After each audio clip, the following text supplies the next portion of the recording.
সকাল সকাল চা নিয়ে বসছি আমরা। এই ভিডিওটা কেন অন করলাম বলো তো? ভিডিওটা কেন অন করেছো সেটাই জানো না, তাহলে ভিডিওটা কেন অন করেছো? আমি বলছি কেন অন করেছো। তোমাদের এই সকাল সকালে নাটকটা যেন আমরা দেখতে পাই, আমরা চাই না, বিশ্বাস করো আমরা তোমাদের নাটক দেখতে চাই না। সে নিজে তো পড়াশোনা করে না, বাবুকে পড়ায়। বলে বাবা যেমন বুঝকোটা মাংসকে মাংস বলে, এখনো ঠিক করে মাংস বলতে শিখলো না, সে মানে অন্য কাউকে পড়াবে। তা বলছি দিদি, আগে মাংসকে মাংস বলা শেখো। মাংস ভাত মাংস ভাত মাংস ভাত মাংস ভাত বলাটা বন্ধ করো।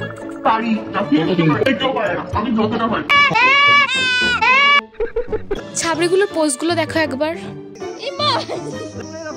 এটা কি হচ্ছে এখানে? হ্যাঁ, খুশিতে এসব পোস্ট।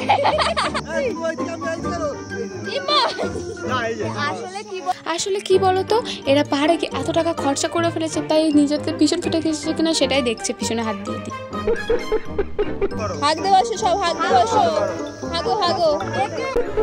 তোমরা কি জানো? না আমরা জানি না, আর আমরা যদি জানতাম তাহলে ভিডিওটা বানানোর তো কোনো দরকারই হতো। ওর কথা একটাই যে আমরা সারাদিন ঝগড়া করবো, মারপিট করবো, যুদ্ধ করবো, যাই করবো, সন্ধ্যার সময় দেখা না করতে পারলে কেমন লাগে জানো তো? মেন কথা। হ্যালো হাই, গাইস, তোমরা দেখতে পাচ্ছ আমার বন্ধুর আজকে 10,000 ফলোয়ার্স কমপ্লিট হয়েছে। ওয়াও! ওর জন্য খুশি হয়ে 3টে কেক এনেছি। খুব ভালো খুব ভালো। 3টে কেক সব গুচির কেক, আর 3টে কেক সব গুচির কেক। দিলে তো পুরো মুটটার 12টা বাজিয়ে। কেক ভাই কবে থেকে গুচি হওয়া শুরু? নিজের চুল, প্যান্ট, জামা, জুতো সবই তো গুচির বানিয়ে ফেলেছো, এবার কেকটাকে কি দরকার ছিল ভাই?